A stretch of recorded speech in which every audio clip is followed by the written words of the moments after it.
Good morning everyone. आज के video में हम बात करेंगे फंक्शन इन जावास्क्रिप्ट की।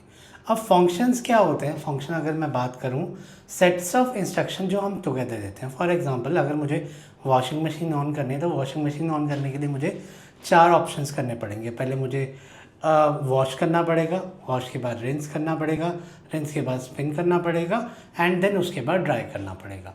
सो ये 4 अगर ऑप्शंस में नहीं करता, अब मुझे लेट्स टेक एन एग्जांपल, मुझे सिर्फ वॉश करना है, वॉश के अलावा कुछ नहीं करना क्योंकि मेरे एरिया में बहुत ज़्यादा सनलाइट है, तो मतलब cloth get dry easily. So मैं बाकी के 3 ऑप्शंस कट कर सकता हूँ, but I am giving the set of instruction to the system कि यार तुम ये 4 चीज़ें करोगे। एक प्री डिफाइंड मेथड बना दिया या फंक्शन बना दिया, तो हम इन्हें फंक्शंस कहते हैं। अब फंक्शंस क्या होते हैं? मतलब जस्ट जैसे हमने वॉशिंग मशीन का लिया, या अगर आपको मैगी बनानी है तो मैगी बनाने के लिए सबसे पहले आपको वाटर को बॉईल करना है, उसके अंदर मैगी मसाला डालना है, देन मैगी डालनी है एंड फाइनली उसे 2 to 3 मिनट्स आपको बेसिकली बॉईल करके खा लेना है। कुछ इस तरह से हमारी सेट्स ऑफ इंस्ट्रक्शन फंक्शन होती है। सो अगर हम यहाँ पे अगर बात करें, सो मैं क्या करता हूँ, मैं यहाँ पे एक छोटा सा फंक्शन बना लेता हूँ जिस फंक्शन का नाम जिस फंक्शन इसे मैं फुल स्क्रीन पे कर देता हूँ, जो मैंने एक फंक्शन इन जावास्क्रिप्ट कर दिया है। और यहाँ पे हेड के बाद यहाँ पे बॉडी में ले लेता हूँ H1 और H1 में दे देता हूँ, H1 में फंक्शंस इन जावास्क्रिप्ट, ये मैंने एक H1 ले लिया और एक सिंपल फंक्शन बनाता हूँ जिसका काम होगा एडिशन करना। सो यहाँ पे मैं क्या करूँगा, स्क्रिप्ट टैग लूँगा। स्क्रिप्ट टैग लेने के बाद इसने मुझे ऑप्शन दे दिया, स्क्रिप्ट टैग को मैंने बंद किया। स्क्रिप्ट टैग को बंद करने के बाद नेक्स्ट स्टेप मैं क्या करता हूँ, यहाँ पे मैं लेता हूँ फंक्शन। मेरा कीबोर्ड थोड़ा सा लैग कर रहा है, दैट इज़ फंक्शन। मैंने यहाँ पे फंक्शन किया,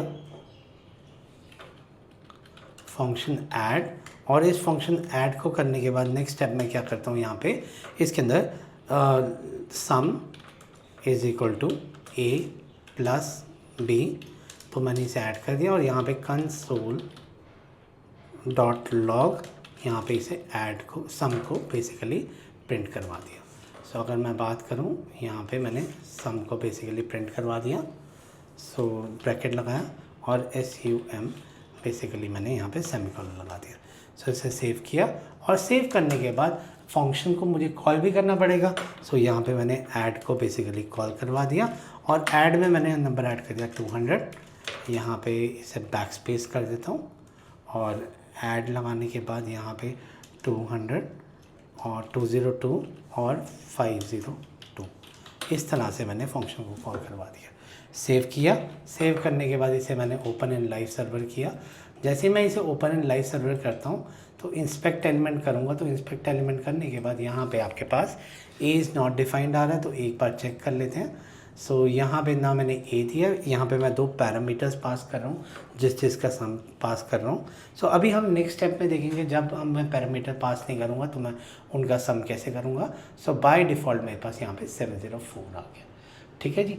अब हर फंक्शन मुझे कुछ रिटर्न करता है, यहाँ पे मैंने रिटर्न करवाया नहीं, यहाँ पे मैंने सिंपली कंसोल डॉट लॉग कर दिया। तो अगर मुझे यहाँ पे रिटर्न करवाना है, फाइनली मैं क्या करूँगा, यहाँ पे लिखूँगा रिटर्न सम। जैसे ही आप इसे रिटर्न सम करोगे, उसके बाद अगर आप इसे कंसोल डॉट लॉग यहाँ पे कर देते हो कि जो मेरा फंक्शन था कंसोल डॉट लॉग ऐड, यहाँ पे अगर आप कंसोल डॉट लॉग कर देते हो, अब आपका सेव करने के बाद अगर आप यहाँ देखोगे आपका 704 वो 2 टाइम्स आ रहा है, क्योंकि उसने रिटर्न वाली स्टेटमेंट भी प्रिंट करवा दी और दूसरी भी करवा दी। फॉर एग्जांपल, अगर मैं ये रिटर्न स्टेटमेंट कमेंट कर देता, लेट्स टेक एन एग्जांपल, मैंने इसे कमेंट कर दिया और अब मैं यहाँ पे कंसोल डॉट लॉग करवाता, तो यहाँ पे एक बार मेरे पास 704 आता, एक बार मेरे पास यहाँ पे अनडिफाइंड आता। आपको ये ध्यान रखना है कि console dot log is not recommended in the method, but आप रिटर्न करवा के सेम काम करवा सकते हो। तो इंस्टेड ऑफ दिस मैं इसे कमेंट कर देता हूँ, इसे डिलीट ही कर देते हैं अभी के लिए, और सिंपल ये यहाँ पे रिटर्न सम करवा देता हूँ, ताकि मेरा यहाँ पे जो भी आउटपुट होगा वो इसे पिक कर लेगा। इसे सेव किया मैंने, और सेव करने के बाद अगर आप देखोगे 704 प्रिंट हो गया। अब आप कहोगे त्रिशु ये तो बात सही है, बट अभी आपने जब ए बी डिफाइन नहीं किया था तो उसने आपको एरर दे दिया था ए इज़ नॉट डिफाइंड। सो ऐसे टाइमों में हमें क्या करना पड़ता है, हम यहाँ पे जाते हैं, ए बी को हटाते हैं, और मैं चाहता हूँ मेरे पास जितने मर्जी आर्ग्यूमेंट्स आए, जितने मर्जी नंबर आए, वो सबका सम कर सकें। सो अब इसके लिए मेरे पास ए बी, मैं इन सबको हटाऊँगा। यहाँ पे मुझे चाहिए प्री डिफाइंड मेथड कि मैं जितने मर्जी वेरिएबल्स लूँ उन सब का मैं सम करवा सकता हूँ। तो ऐसे काम करने के लिए नेक्स्ट स्टेप मैं क्या करूँगा, यहाँ पे इसे डिलीट मारता हूँ। सो इसे बैक स्पेस किया और यहाँ पे लिखा कंसोल डॉट लॉग, यहाँ पे लिखता हूँ मैं आर्ग्यूमेंट्स।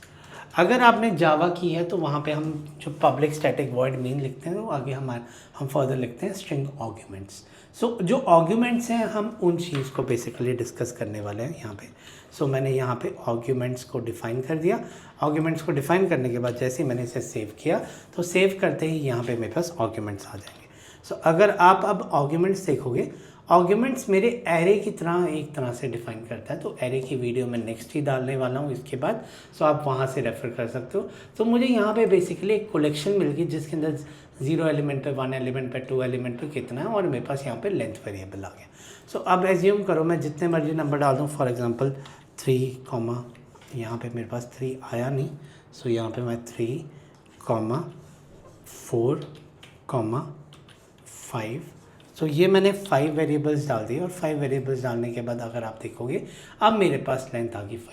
सो मेरे एक प्रॉब्लम तो ठीक होगी कि मैं जितने मर्जी वेरिएबल्स कर सकता हूँ उन्हें कर सकता हूँ। सो लास्ट वीडियो में हमने लूप्स देखी थी, अब मुझे क्या करना था, इन सब का सम करवाना है। तो उसका सम करवाने के लिए मैं यहाँ गया और यहाँ पे मैं आर्ग्यूमेंट्स आ गया था। सो यहाँ पे मैं नेक्स्ट लाइन पे जाता हूँ और यहाँ पे लिखता हूँ फॉर लूप लिखता हूँ। फॉर लूप लिखने के बाद यहाँ पे ब्रैकेट स्टार्ट और where I is equal to 0, while space, so यहाँ पे वो स्पेस आ नहीं रहा है, I think while space I is equal to 0, I less than arguments, मेरे पास आर्ग्यूमेंट्स आ गए, डॉट, यहाँ पे मेरा डॉट लगा नहीं, सो डॉट, यहाँ पे मैं लेंथ को उठाता हूँ और यहाँ पे करता हूँ सेमीकोलन I++।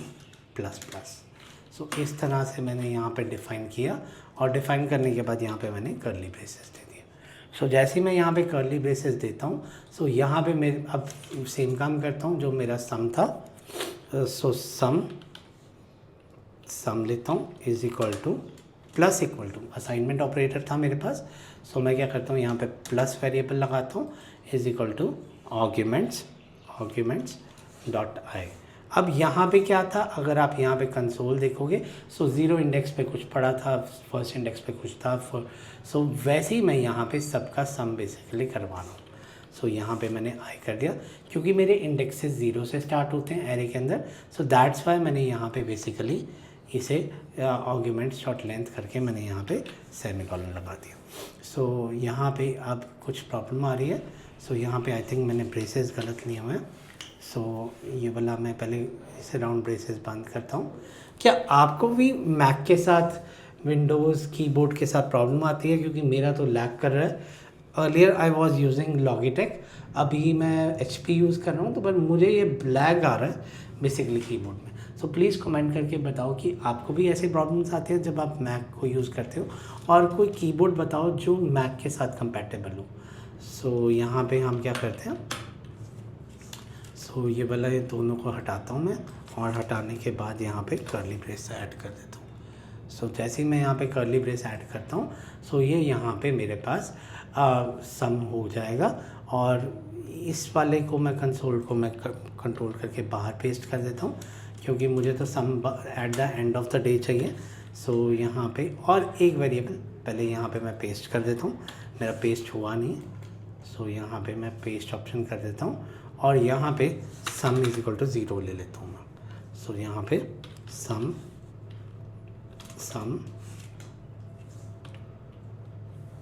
ले लिया इक्वल टू, मैंने यहाँ पे इसे 0 वेरिएबल ले।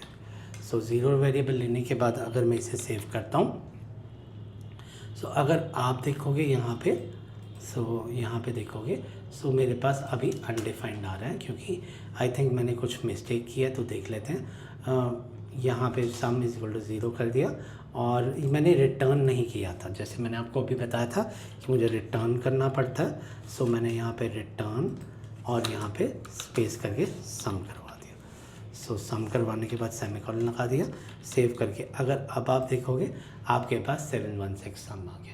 सो इस तरह से आप आर्ग्यूमेंट्स अपने मेथड में यूज़ कर सकते हो जहाँ पे आपके पास इस टाइप के रिक्वायरमेंट हो। अब बात करते हैं नेक्स्ट टॉपिक की, that is function expression.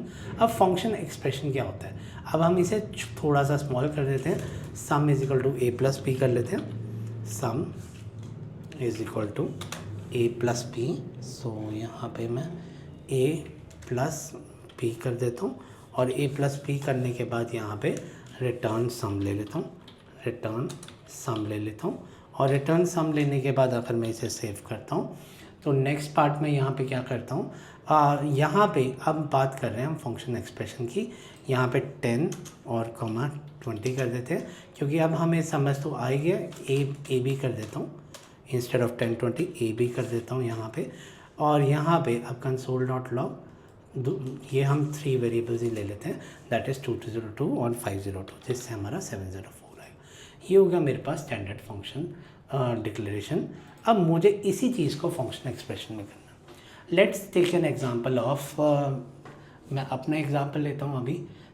Since I was curious to make a video, तो आज मैंने क्या किया, वाइफ को अपने कि वाइफ को बोला कि आप बच्चों को स्कूल छोड़ो। So school teachers were expecting me that I will be leaving that my wards, but उसकी जगह मैंने अपनी वाइफ को भेज दिया। So today who is answerable, my wife is answerable. So मेरा तो कोई रोल नहीं है, मैं तो यहाँ पे वीडियो बना रहा हूँ। तो exactly in the same manner अगर मैं यहाँ पे बात करूँ कि इस फंक्शन में पहले मैं बच्चों को छोड़ने जा रहा था। So let's take an example, here the name is coming Trishu. So Trishu is going to leave the word. So यहाँ पे अगर मैं त्रिशु कर दूँ, त्रिशु, और त्रिशु के बाद यहाँ पे पहले तो मैं त्रिशु को बेसिकली कॉल करवा रहा था और मेरे पास सम आ रहा था। सो सेव किया।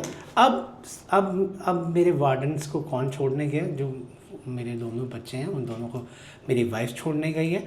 सो यहाँ पे मैंने वाइफ का नाम डाल दिया, दैट इज़ एक वेरिएबल ले लिया, let Khushboo, Khushboo equal to function Trishu, कि जो पूरा का पूरा फंक्शन था त्रिशु नाम से, वो वाले पूरे फंक्शन को मैंने खुशबू के अंदर डाल दिया। सो अगर अब आप सेव करके इस मेथड को चलाओगे, वो कहेंगे भाई साहब हम त्रिशु को नहीं जानते, वी डोंट नो त्रिशु। सो अब तो खुशबू इज़ आंसरेबल। सो यहाँ पे अब मुझे नेम चेंज करना पड़ेगा, यहाँ पे मुझे लेट खुशबू करना पड़ेगा। सो खुशबू, और इसके बाद सेव करते हैं। सेव करने के बाद अगर आप चलाओ फंक्शन को, तो अब मेरे पास 704 आ जाएगा। ठीक है जी। तो एक और कंसेप्ट यहाँ पे आता है आज की वीडियो में, दैट इज़ होइस्टिंग। सो अगर होइस्टिंग का क्या होता है कि आपने फंक्शन को कॉल बाद में किया है, बट उसे बेसिकली नहीं, फंक्शन को डिफाइन आपने बाद में किया है, बट उसे कॉल आप पहले करवा रहे हो। फॉर एग्जांपल मैंने यहीं पे कह दिया कि Khushbu will be bringing my child, और सारा का सारा काम मैंने नीचे किया हुआ है। इस कंसेप्ट को बेसिकली हम बोलते हैं होइस्टिंग। तो इसे सेव किया। सेव करने के बाद अगर मैं यहाँ करूँगा, सो यहाँ पे जो फंक्शन एक्सप्रेशन है वो होइस्टिंग सपोर्ट नहीं करता। Hoisting is the concept when we call the function that has not been called earlier. सो अगर मैं जावा की बात करूँ, सी की, C++ की बात करूँ, वहाँ ऐसा नहीं होता। सो उसके बाद जब इग्मा 6 आई, तो इग्मा 6 के आने के बाद यहाँ पे मुझे सेम प्रॉब्लम आनी शुरू होगी। वेयरएज अगर मैं पहले वाली बात करूँ, जैसे फंक्शन त्रिशु था, सो ये ऐसे नहीं करता और यहाँ पे त्रिशु डिफाइन कर देता हूँ, TRISHU। सो इसे कहते हैं, अब जो होगा, अब बेसिकली 704 मेरा आ गया। इसे कहते हैं होइस्टिंग, कि मैंने फंक्शन को पहले डिफ़ाइन कर लिया और फंक्शन को डिफ़ाइन करने के बाद फिर मैंने यहाँ पे उसकी डेफिनेशन दी है, तो ये चल जाता है, ये मेमोरी एलोकेशन उठा लेता है। सो हम बैक करते हैं Windows Z और यहाँ पे भी लेट खुशबू करते हैं। सो हमारा ये फंक्शन एक्सप्रेशन है। So function expression hoisting support नहीं करता। सो मुझे इस लाइन को हमेशा कॉलिंग के बाद ही डिफ़ाइन करना पड़ेगा कि इस तरह से आप खुशबू को डिफ़ाइन कर सकते हो। आई होप यहाँ तक सबको क्लियर है। अब हम एक स्टेप आगे चलते हैं इसके अंदर, जो है कि जब थ्रेशो एग्जिस्ट ही नहीं करता तो थ्रेशो को यहाँ से डिलीट कर देते हैं। एग्जैक्टली क्योंकि मैं तो आपके साथ वीडियोस बना रहा हूँ यहाँ पे, मैं तो स्कूल गया नहीं बच्चों को छोड़ने, तो यहाँ पे मैंने इसे बेसिकली हटा दिया। हटाने के बाद अब मैं यहाँ पे सेव करता हूँ। सो अगर अब आप देखोगे आपका फंक्शन वैसे का वैसे चलेगा, क्योंकि खुशबू ने पूरी की पूरी रिस्पॉन्सिबिलिटी यहाँ पे ले ली है। अब एक स्टेप और चलते हैं। क्या मैं अब वैसे ही मन में आता है कि यार ये फंक्शन भी अच्छा नहीं लग रहा, इस फंक्शन को भी क्या हटा सकते हैं? हाँ हटा सकते हैं, पर उसके लिए हमें इग्मा 6 ने एक नया फीचर दिया है, दैट इज़ एरो फंक्शन। सो अब हम एरो फंक्शन को देख रहे हैं। सो एरो फंक्शन को करने के लिए अगर मैं इसे हटाता हूँ, सो यहाँ पे मुझे इक्वल टू लगाना पड़ेगा और इक्वल टू के बाद इस तरह से साइन लगाना पड़ेगा। सो इस तरह से मेरा वो फंक्शन कीबोर्ड भी हट जाएगा, खुशबू वैसे के वैसा रहेगा, ए भी रहेगा और उस तरह से। अब अगर मैं यहाँ पे देखूँ, मेरे पास यहाँ पे सम आ जाएगा 704। इसे करने के बाद नेक्स्ट स्टेप देखते हैं कि 704 आ गया। अब सीधी सी बात है, अब खुशबू सेठ कि त्रिशु मुझे रिटर्न भी नहीं करना, मुझे बस एक ही लाइन में आप काम करके दो। जब आप शॉर्टकट कर ही रहे हो सो पूरा शॉर्टकट करो। सो यहाँ पे अगर मुझे शॉर्टकट करना है तो आपको पता है, अगर मैं इफ़ एल्स की बात करता हूँ, अगर इफ़ एल्स में मेरे पास पूरी की पूरी 10 लाइन ऑफ कोड्स होती है तो मुझे कर्ली ब्रेसेस लगाने पड़ते हैं। अगर मेरे पास सिंगल लाइन ऑफ कोड होता है तो मुझे कोई भी ब्रेसेस नहीं लगाने पड़ते। सो एग्जैक्टली मैं यहाँ करूँगा, मैं इस पूरे को हटा दूँगा, जो नीचे था इसे डिलीट कर दूँगा और सम को बेसिकली यहाँ से कट करूँगा और कट करके मैं यहाँ पे बेसिकली पेस्ट कर दूँगा। जैसे ही मैं इसे पेस्ट करूँगा, अब क्या हुआ, जो ये सम वाली लाइन है ना, ये एज अ रिटर्न ही मेरे पास हुई। सो बाय डिफ़ॉल्ट अगर मैं ए भी कर रहा हूँ और सम कर रहा हूँ तो यहाँ पे बेसिकली अगर आप यहाँ पे कोड देखोगे तब भी ये रिटर्न स्टेटमेंट ही हुआ। सो अगर सिंगल लाइन ऑफ कोड होगी तो वहाँ पे आपके पास एक ही लाइन होगी जो आपको रिटर्न करवानी है। तो ये एरो फंक्शन है, जो मेरा एक बड़ा सा फंक्शन था फंक्शन ऐड, वो इतने में चेंज हो गया और मैं खुशबू को के थ्रू कॉल करवा रहा हूँ। अब कोई पर्सन बोलता है त्रिशु मुझे ये भी नहीं करवाना, मुझे तो सिंगल वेरिएबल रखना है, मुझे ये ब्रेसेस भी हटाने। सो इस ब्रेसेस की भी वही कंडीशन है, अगर आपके पास सिंगल पैरामीटर है, सिंगल पैरामीटर के अंदर आपको कुछ करवाना है, जैसे अकेला ए पड़ा हुआ है यहाँ पे।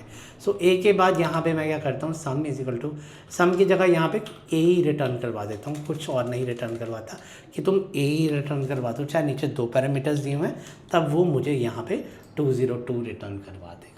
ठीक है जी। अब आप कहते हो त्रिशु ठीक है, मुझे यहाँ पे कोई भी पैरामीटर नहीं देना। सो मैं कहता हूँ ठीक है, कोई पैरामीटर मत दो, ऐसे कर दो और सिंपल आप कर दो जी रिटर्न यू आर ऑसम, यहाँ पे करा यू आर ऑसम।